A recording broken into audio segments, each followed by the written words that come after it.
Welcome to the Safety and Risk Success podcast with me, Christian Harris. This week I'm going to be sharing a recording of a webinar that I ran called the State of Safety 2022. And basically these are the results of a survey we did of just over 300 safety leaders, where we asked them all sorts of questions about what are their priorities, what are their aspirations, what are their worries, what are their costs, what are their blockers, and all sorts of interesting things like that. And we compared some of those results to the exact same questions that were asked in 2008 by IOSH and HSE, which gives us some interesting comparisons to see how attitudes have changed over time. As you'd expect, if you've been listening to the podcast for a while, slips and falls comes very close to the top. Well, actually it comes top of the risks that are relevant to safety leaders. It comes top of the causes of incidents and claims. And so we also do a bit of a deep dive into people's attitudes towards slips and falls. So we start to see how much priority are we putting on this risk versus others in comparison to the level of harm that it causes. Why do we start to feel like we can't do anything more on slips and falls, and what proportion of people feel as if they've got nothing or very little to do to reduce that risk versus what does the data in terms of accidents, injuries and claims tell us. So I hope you'll find this a interesting webinar. If you want to view the full report, the State of Safety 2022, I'm going to put a link to that in the show notes. So whether you're watching this on YouTube or whether you're listening to it on your podcasting platform of choice, you can get hold of the report. It's totally free, and you can flick through the report and have a look at it and follow through the pages as we're going. Hope you enjoy this and look forward to seeing you soon next week, where we're going to have an interview.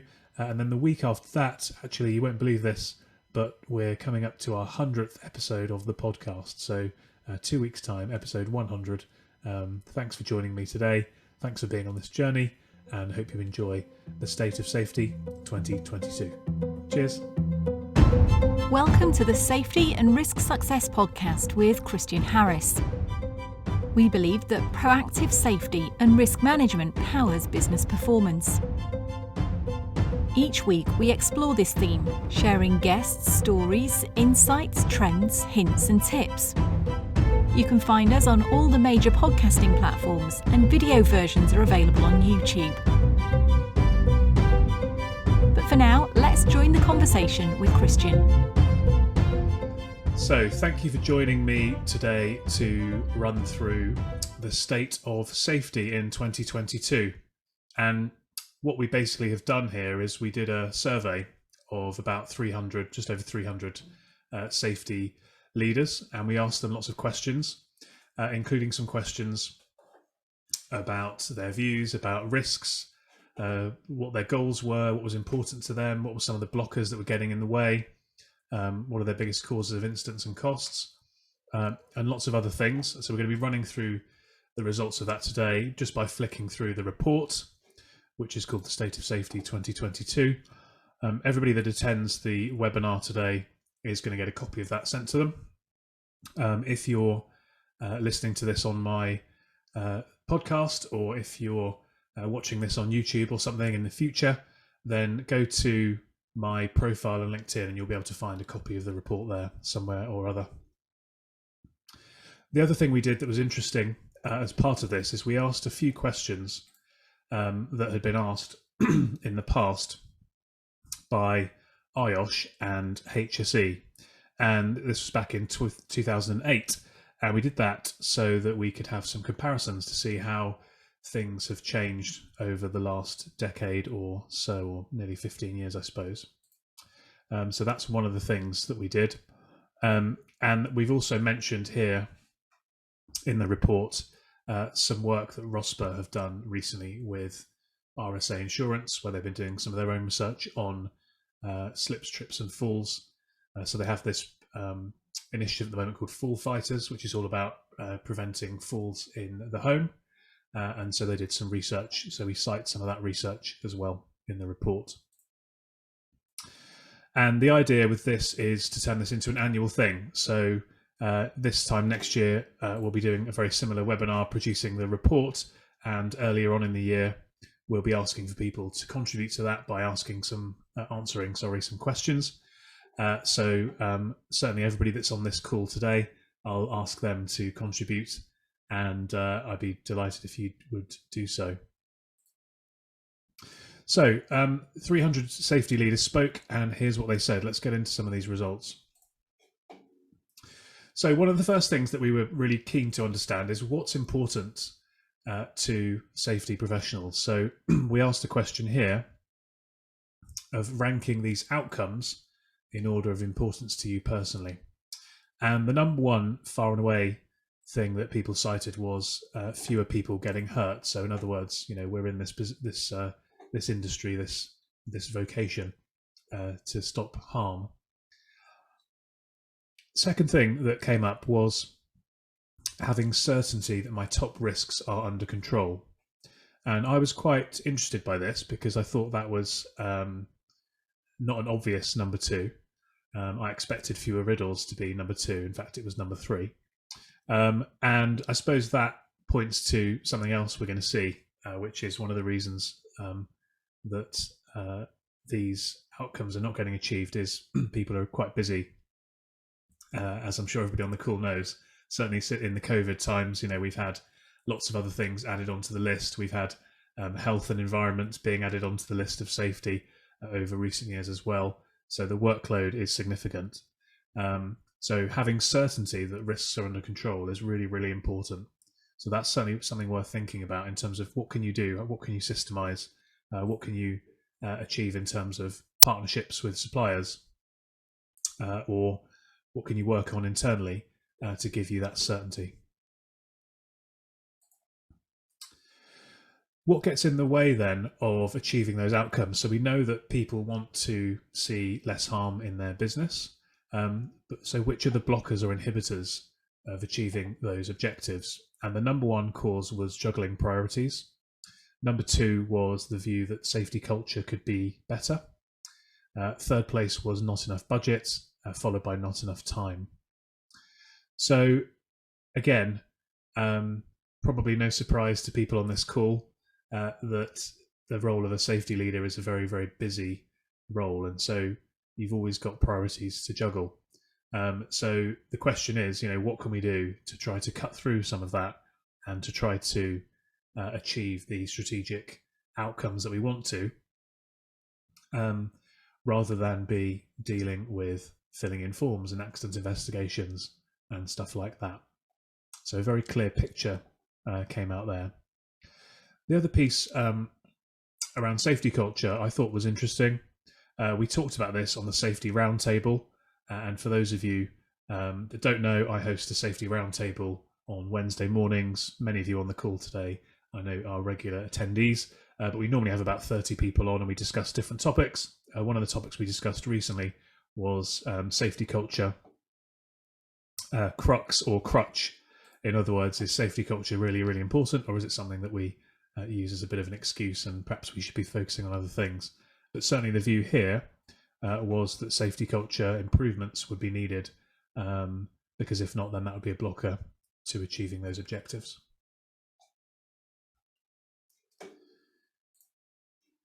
There's a few key quotes here that we got from respondents. I'm not going to run through all of them, but any accident of any type I take seriously. Certainly jumps out of the page. Well-being at work is paramount, and we have to ensure safety at all times. Prevention is key to reducing accidents. Definitely agree with that one.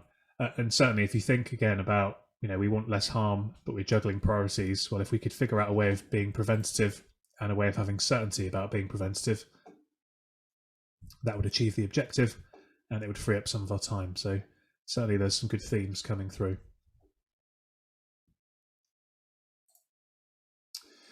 What then are people's biggest concerns? So we asked respondents here to rank concerns in order of size, and we're showing in the chart on the screen the most important and the top three. So the dark chart, dark line, is top 3, and the lighter blue is most important. So there is consistency in this, and the chance of a severe incident is what's keeping people up at night. It's clear to see based on these results, so that's the thing that we're most concerned might happen. Accident frequency is number 2. Avoiding RIDDORs is in the top 3 concerns, number 3, but in most important concerns, preserving the organisation's reputation is number 3. So these are the 4 things that really are standing out, and far and away the greatest being the chance of a severe incident. And what we're going to be doing actually later this year, just to flag it up, is running probably a half-day event where we're going to be talking about that topic in more detail with some guest speakers and delving into what does that look like if it happens to you, with a speaker talking about a real-life experience of when a severe incident has happened, thinking about the investigation side and the potential criminal prosecution side of things, and also thinking about it from a civil claim perspective as well, and wrapping all of that up into an event. So look out for your invites to that, which will be winging their way to you sometime soon. One of the things that I thought was really interesting about this particular question about concerns was that the financial concerns, the financial risks, were ranked pretty low. And I suppose that opens up the question of working in silos, of should we be doing more as a safety industry to be working more closely with, more aligned to the financial cost of the business. So here specifically we're thinking about claims costs and premium costs and hidden costs of accidents. And those 3 concerns were the ones that people had the least votes for. So I think there's something interesting there for us to ponder on. Let's turn to relevant risks then. So what we asked here was which of the following issues are potentially relevant to workers in and or customers of your organisation. And the number 1 risk that was relevant was slips. Trips was number 2, back problems number 3. Then there was a bit of a gap, and then it was fall from height, vehicular accidents and repetitive strain injury. Then another bit of a gap, followed by respiratory problems, hand-arm vibration and skin problems as the lowest. So slips and trips, as is shown in the HSE vital statistics, which I've included a screenshot of here, is the biggest cause of RIDDORs year after year after year, and that's come top in terms of relevant risk exposures from the respondents, so no surprises there. I make the point quite a lot that we often categorise slips, trips and falls into one big bundle, and a slip, a trip and a fall are not the same thing. So it's important to set this out. So that's the reason we've asked about slips and trips separately. There are some points of the report where we were asking questions bundling slips and trips together, and that's primarily because that's the way that IOSH and HSE did it in 2008, and therefore to be able to show that comparison we needed to ask the same question. It wouldn't be fair of us to ask about slips only when IOSH was talking about slips and trips back in the day. But just to give you a couple of data points on this to illustrate this point, we work with AXA Insurance, and on their website there's an article, I think this is from 2018, with some claims data. The largest cause of insurance claims from AXA in the UK in terms of public liability claims was slips, 80 million, 80. Number 2 was manual handling, 30 million, and trips was some number that was significantly less than 30. So in other words, slips is a multiple of the cost of trips, and it's the same in terms of claims proportions as well. So if you look in retail, for example, slips is about 20% of all claims, trips is 8%. If you look in hospitality and leisure, slips is 33%, trips 7%. So bundling these things together can be quite dangerous, because if you've got a problem with somebody tripping, then coming in and looking at chimes, which is the 6 reasons people slip, doing a pendulum slip test, and all that stuff is going to be worthless for you if you've got a trip problem. Conversely, if you've got a slip problem, there's not much point looking for trailing cables and asking staff to do good housekeeping. So we need to understand what we've got before we try and deal with these. So this is the first comparison we've got, which is that risk relevance question over time. So here we're comparing in the dark blue the answers from 2022, and in the light blue answers from 2008. Sorry. And this is why we use these categories. So at a headline level, we can see that the majority of risks are quite similar now as they were in 2008. The order is broadly the same. Slips and trips number 1, back problems number 2, falls from height, vehicular accidents, repetitive strain injury. There are a couple of gaps, so there's been an improvement, it looks like, in skin problems in terms of relevance, so that's less relevant now than it was, and respiratory problems are more relevant now than they were in 2008, which I'm sure we'll all understand given what's happened with the pandemic. And if you chart that on an XY scatter graph, as we've done here, you can see that picture in terms of the relevance and the change in relevance.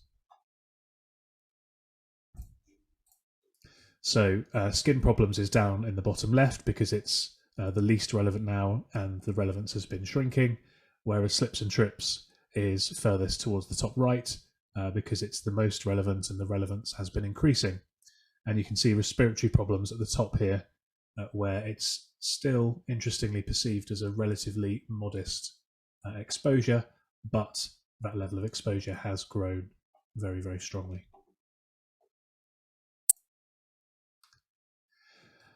Moving on to causes of incidence and costs. Again, slips and trips number 1 and 2, back problems number 3. So there's a clear, consistent picture here starting to emerge. And there's a good quote here from one of the respondents. We're an organisation with 20 million customers a week. The risk of a slip and fall is a very real challenge to us. What about priorities then? So we've looked at risk exposure, relevance. We've looked at the biggest causes of incidence and costs. What about priorities? And here there's a very similar picture emerging as well. So again, slips number 1, trips number 2, back problems number 3. And what we can see here in this chart is that we've plotted risks in dark blue, causes in light blue, and priorities in grey. A couple of interesting things coming out here. These are ranked, by the way, in order of relevance, so it's broadly the same as we've been discussing. But if you look at relevance to causation priority, there is a drop-off between relevance, causation, and that means, I guess, that there are some effective control measures in place, because if we've got 85% relevancy and 60% of causation, that's a positive story to tell. What's interesting to think about is the difference between causation, relevance, and priority.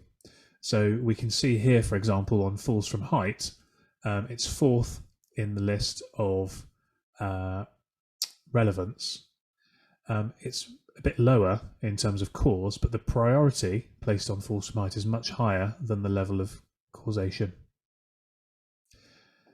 Conversely, if we look, and this is set out quite nicely on this chart here, if we look at slips and trips and back problems, there's a gap.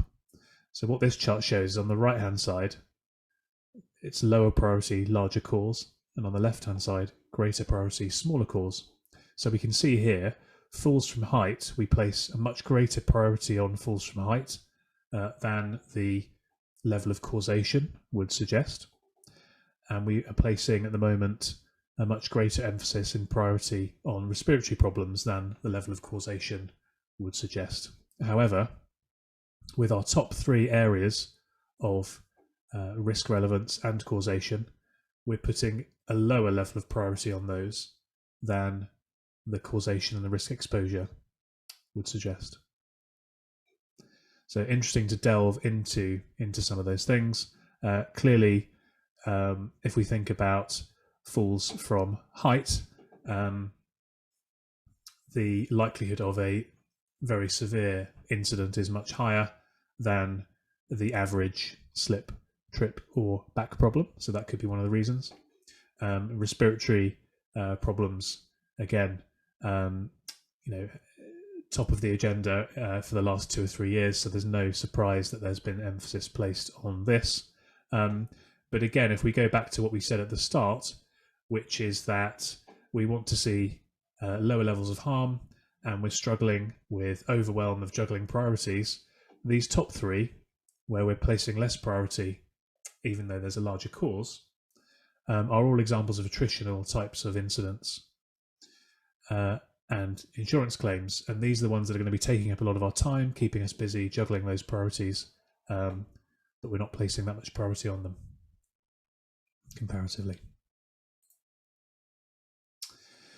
We asked a question here about how people like you who are leading the safety and risk world would like to learn about safety and risk related topics. Now, this is interesting to me personally because I produce a lot of content. I've got my podcast, I've got my webinars, I've got reports like this. And so it's interesting to see how this chart, and I'd love to have had the comparative chart of this from 2008 when webinars didn't really exist. But this really shows that webinars are here to stay. So almost 50% of people said they would rather or they prefer to learn about safety and risk topics through webinars. About a quarter through articles. Real world seminars are still popular, but again, I would suspect that 10 years ago, even 5 years ago, that would have been by far and away the biggest chunk. And then we've got books and podcasts. Still not many people listening to podcasts, interestingly. If you are interested in safety, just as a quick aside, I mentioned that I run a safety roundtable every Wednesday. We discuss different topics. There's a website here. I noticed a couple of people in the chat asking how they could get involved. safetyroundtable.co.uk to register for that. Every Saturday I put out a podcast. This presentation will actually go out on the podcast this week. And then if you're not connected with me on LinkedIn, I'd encourage you to do so because every day I'm sharing content that hopefully will be of interest to you. So with that context in place, we did a bit more of a deep dive on slips because, as we've seen, slips was the biggest, most relevant risk. It's the biggest cause of incidents and costs, and it's also very high priority. And that was shown in the IOSH research from 2008 as well. So we thought, let's do a bit more of a deep dive into slips, and obviously that's my area of expertise as well. So 85% of respondents said that slips was a potentially relevant risk to their staff and or customers. And a great quote here: as an airport that has 9 million passengers a year, slips and trips are our main cause of passenger accidents. Nobody would be surprised, I'm sure, about that. When it comes to people's feelings about slips, this was the outcome. So we asked people to rank their personal feeling about slips between business critical, important, somewhat important, or unimportant. Now, thankfully, unimportant was 0, which is good. Around a third said business critical, and just over a half said important. I love this quote. A slip happens in the blink of an eye, but can have everlasting consequences. And there's a few more quotes here about slips. probably my favourite is in the bottom right here. Slips is an industry-wide issue that needs proper resolution. And that's certainly what I spend my time trying to do. In terms of what people are doing, or what people believe that they could do to reduce slip risk, this is very interesting. So there's a level of understanding that slips are important, but if you say, well, how much more could your organisation do to reduce the risk of slips? 2/3 of people in total believed that their organisation could either do nothing more at all or only a little more to reduce the risk of slips. And a third, broadly, a fair amount more or a lot more. So is there a bit of a mismatch there? What's stopping people from doing more on slips? What stops you doing more to reduce the risk of slips in your organisation? Number one, not perceived as a priority. Number two, we're already doing all we can. And then number three, lack of staff engagement on the issue. So there's definitely some kind of perception issue or question here around slips, I would suggest, based on some of the data and the story that's coming through from the responses.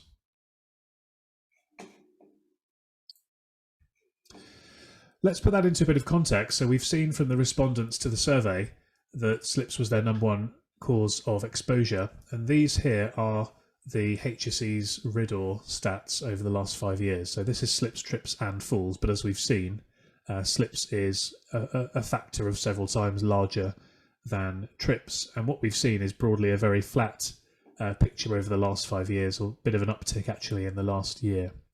So I suppose my question to the industry is, if we are seeing this very consistent picture that we've got a problem here and it's our biggest cause of problem, and we're saying ourselves that it's our biggest risk of exposure, why do we think a full 2/3 of us that there's not really much more we can do?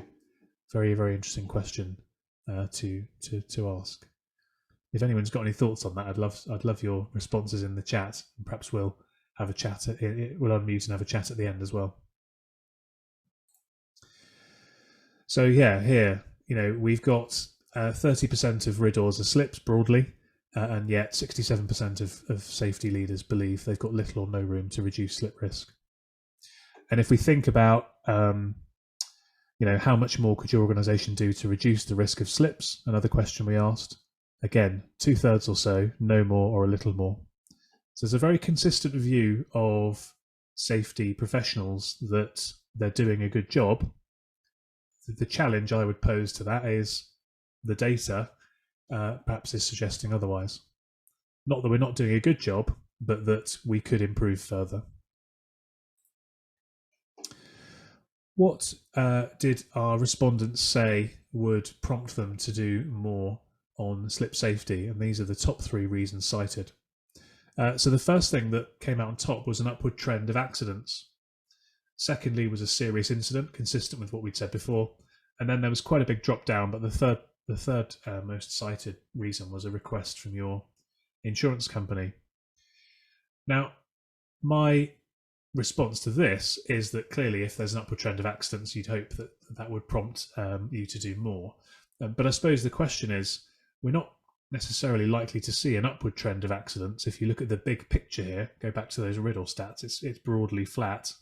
I was quite surprised to see that a flatlining or non-improving trend of accidents was only in 4th place, because to me, I would think that we'd be looking to always go from good to great, and certainly in this area, there's definitely an opportunity to go from good to great here. So, but it's interesting to see that certainly an upward trend of accidents would prompt people to do more, and I'm sure that would be the same in whatever area of risk we were talking about.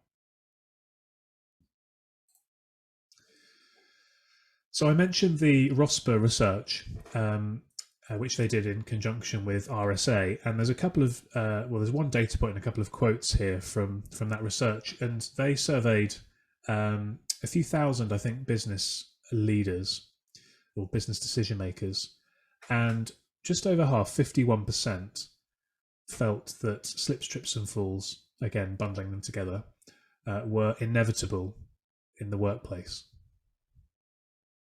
there's a couple of quotes here from Rosber and from RSA. We need to move from quote, it's human nature, quote, it can't be managed, quote, it's unpreventable type of attitude, to more of a quote, we recognise the cost and importance of preventing slip, trips and falls, and we're taking preventative measures. So some interesting perspectives there from a wider audience. And what this illustrates to me is something that I talk about called the slip problem, and slip is an acronym. So what I hear a lot of is the perception that slips are simple, in other words, simple to solve, and that's partly driven by bundling them up with trips, because trips are simple to solve, slips are much more complicated to solve. I hear a lot that slips are low cost. Actually, some of the data we shared earlier on from AXA alone gives you a good example, but the average claim is between £10,000 and £20,000. RSA actually cited in that Rosber Research £25,000. I hear a lot that slips are impossible to solve. I can tell you for a fact that's not the case. We've got loads of great examples of clients who've been able to significantly reduce the number of slips in their business. And we hear that slips are paltry, in other words, insignificant. Now, yes, the vast majority of people that slip don't injure themselves that badly, but actually slips is the number one cause of people going to A&E in a normal year, a non-COVID year. It's the biggest cause of insurance claim, $1.5 billion of claims every year. But people do get seriously hurt. So I was involved in a case in 2015 where a gentleman slipped, banged his head and died in a co-op store in Cornwall. We mentioned Cornwall earlier. And that was a very, very sad case. He'd gone into the supermarket to do his shopping, and he ended up leaving in an ambulance and never going home from the hospital because he banged his head and suffered brain injury. So we do see a lot of significant injuries from slips as well. So the reality is slips are more complex, more costly than most people think, more serious, but you can stop slips. Thinking about that then, what can we do to stop slips? What I talk a lot about is the scientific approach to this, and one of the key aspects of that is slip testing. So there's a contraption called a pendulum test, which is shown here. It's what the HSE use, it's what the courts use to determine how slippery a floor is. So if you end up in court, whether a civil or a criminal case, you're likely in the UK to be facing some kind of slip test. And that's a scientific assessment of the safety of the floor.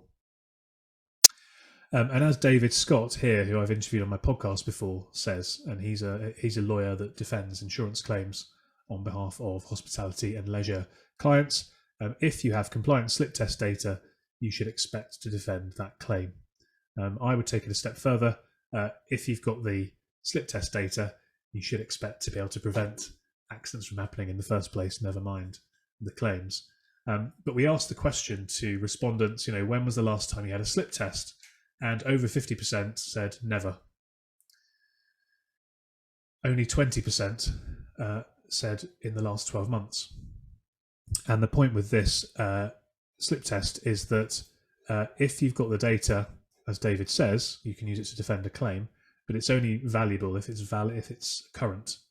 So it needs to be, in my experience, done within the last 12 months. Otherwise, too many things can change in between times that the testing data is not that valid. So certainly would recommend, if you haven't had a slip test, have a think about doing one. I mentioned the scientific approach to slips, and this is kind of what we do as a business and what I spend my life talking about, Slipology, which is the science of slip prevention. I did a safety roundtable on this in a podcast episode recently as well. But suffice it to say, in spite of some of the perceptions that came across in the survey, we've got loads of examples of reducing slips and falls by well over 50%, which can save quite a lot of cash. And if you're interested to know in your business how you're doing at managing slip risk, given it's going to be an exposure for statistically 85% of you, we've developed this online tool called a Slip Safety Scorecard. It's a totally free self-assessment diagnostic tool. It takes you about 4 minutes to complete. Basically, you answer a series of yes or no questions, and then it gives you a series of scores. And then based on those scores, you can see, right, for contamination, I'm doing really well, but for surface, I've got most room for improvement. So you can start to then map out a way of actually driving down your slip risks. And therefore, as we said right at the start, reducing harm in the business and having fewer priorities to juggle and things to do. A few people you might recognise here from IOSH and other places have given us testimonials for the scorecard. So do give that a go. You can find that at scorecard.slipsafety.co.uk. So that brings me to the end of the presentation. As I said, I've flicked through the slides. I'm going to send you a copy of everybody, to everybody that attended the webinar today. I'm going to send you a copy of the report. If you find it interesting, find it useful, find it insightful, think other people should have a look at it, I'd really appreciate if you could share it on social media and use the hashtag state of safety, because that will help people to find where it is and where it was.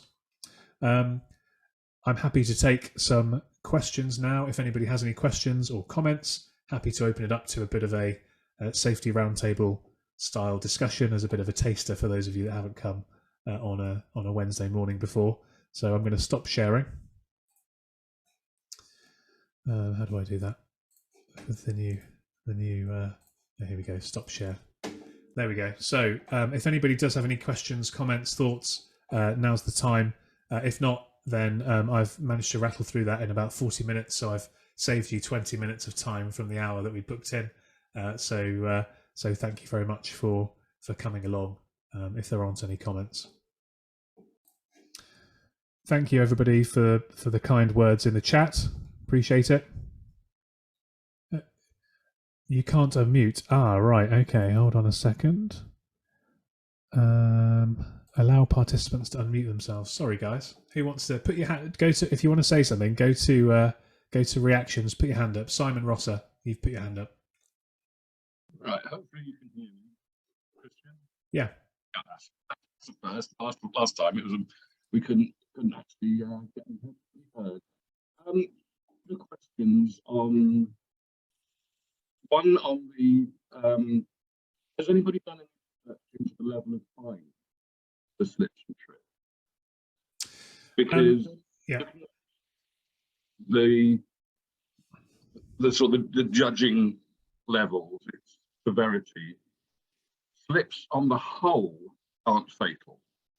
Falls from the height have the potential, every fall from height has the potential to be fatal. Therefore, from a business perspective, is that why people are making more effort on falls from height? Because they're looking at the risk of the fine, in effect. Whereas slips and trips, yes, insurance can sort it out. And so we're going to get penalised as a business less. Yeah, it's interesting, isn't it? And I think what would be fascinating would be to take it a stage further from the questions that we asked. Because if you remember, we asked the question about what's important to you, and this was to health and safety leaders, not to business leaders, and the answers may well be different.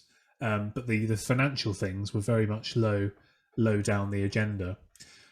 So I think that there certainly would be, if you were speaking to board members and surveying board members about this, I'm sure the criminal fines aspect and the insurance premiums and the insurance claims costs would be probably higher up the list for those people than for the sort of pure health and safety audience that the survey was designed for.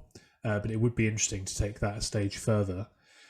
In terms of the fines that we've seen, the sentencing guidelines were changed in 2016, as I'm sure many of you would know, and that altered the way that fines were set. So previous to that, somebody like a Tesco and my business, which is tiny in comparison to Tesco, as most businesses are, but teeny tiny, we could have breached the same health and safety law, and we could have been fined the same amount of money.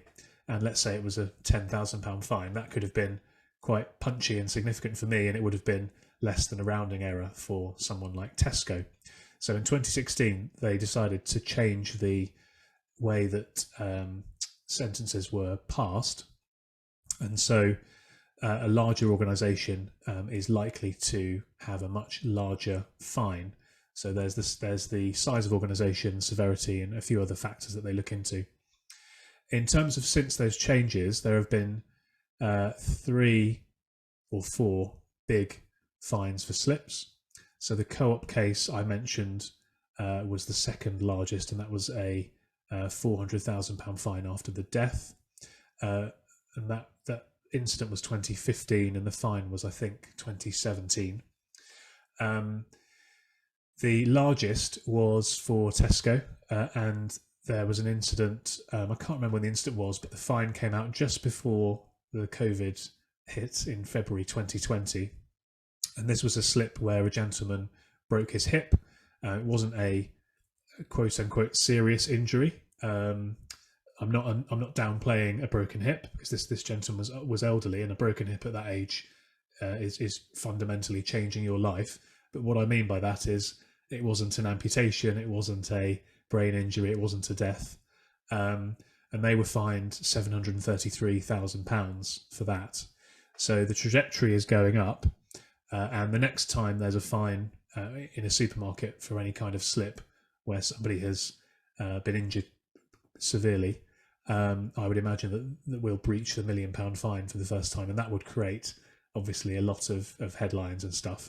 But if you think about somebody like Tesco, I don't know their numbers, but I know some comparable numbers in competitors of theirs. About 50% of their accidents are probably going to be slips. About 50 to 60% of their claims are probably going to be slips. And that number, if you think about the sheer volume of customers they have and locations that they manage, is going to be a very, very big number indeed, which would dwarf the size of a fine. But as you said, Simon, is that being thought of in a different way, because it's kind of business as usual, paid for by insurance and all of that sort of stuff. So I think there's more work for us to do around trying to get under the skin, I guess, a bit more of why we aren't taking as much action as the data suggested in areas like slips and trips and back problems. Yeah, the accidents you're quoting, are they members of the public or employees? That would be both, but across the board both. But typically, it's in supermarkets. It's a higher percentage for members of the public than members of staff. Sorry, and I just have one other quick question. Hopefully, does compliance culture prevent companies from going beyond the required to the gold standards, or in your words, from good to great? Good to great. Another good question. Perhaps we should deal with that one on the safety roundtable on Wednesday. I would say that compliance can be a dangerous word. I don't really like the word compliance too much, because I think it does encourage that sort of bare minimum approach. And again, if you look at the data, it's quite hard to argue against the fact that we could improve on not just slips and falls, but in particular slips and falls.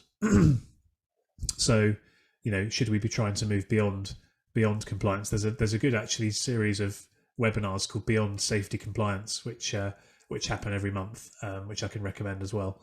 I think it's the third or fourth Wednesday of the month or something like that. So I do think that's something to think about, and that's a topic I'd like to, definitely like to explore a bit more as well. Thanks, Christian. Thank you. Sorry, I don't know how to pronounce your name. Is it Lawrence? It's Lawrence, yes. How are you doing? Very well. First of all, I want to compliment you on this presentation. I'm in the field of safety management for about 14 years, and to see so many safety people around the table, it excites me so much. I don't want to keep everyone up, but this is amazing.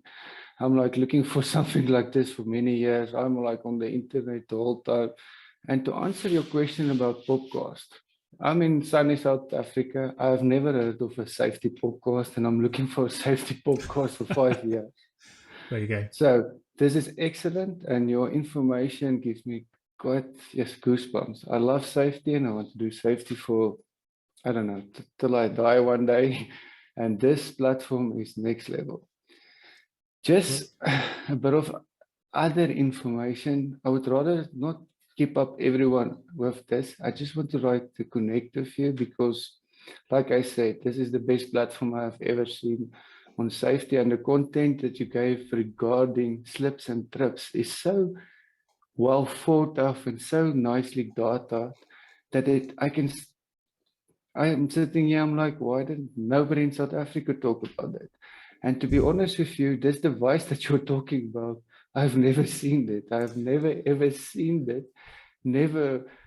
It might not be, the pendulum test. Oh, I've taken one to yeah. South Africa a couple of times, but But to be honest it with might you, not be there. I'm working like in, not to say that I'm the best safety practitioner all over South Africa, but my field was in Sasol. Sasol is quite a big company, as somebody maybe I've known of them. I'm at Anglo America, and I hope nobody hears this in South Africa, but my friend, you must come to South Africa with that device, because this is my next product that I want to show all over South Africa. Because my point is, it is actually a sad thing. Last year, on one of our projects that we were doing, a gentleman was just walking and he slipped over a pipe, but he slipped and he fell backwards.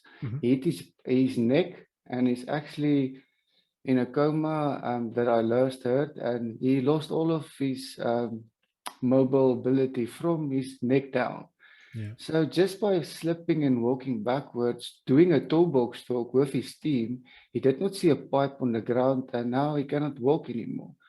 And they were busy with very high risk work, but a small slip and trip, like you guys have defined it brilliantly, that guy lost his mobility. And it is not a nice thing to be part of, because you're not part of it, but you're on the ground and you hear of it. And I was part of too many fatalities in my career, and I would like to share it and give my lessons learned also, but not in this forum now, because I don't want to take everybody's time off.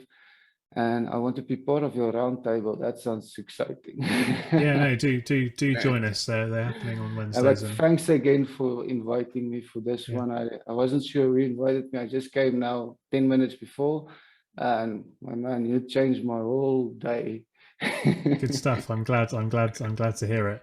And I think the story about being involved is really important. And I think that's one of the things we can do to try to get engagement with people. Again, we've talked about this on the roundtable. How do we get engagement from people? How do we make people care about safety? And certainly, from those of you that don't know, my backstory as to why I'm really passionate about safety is because I was run over.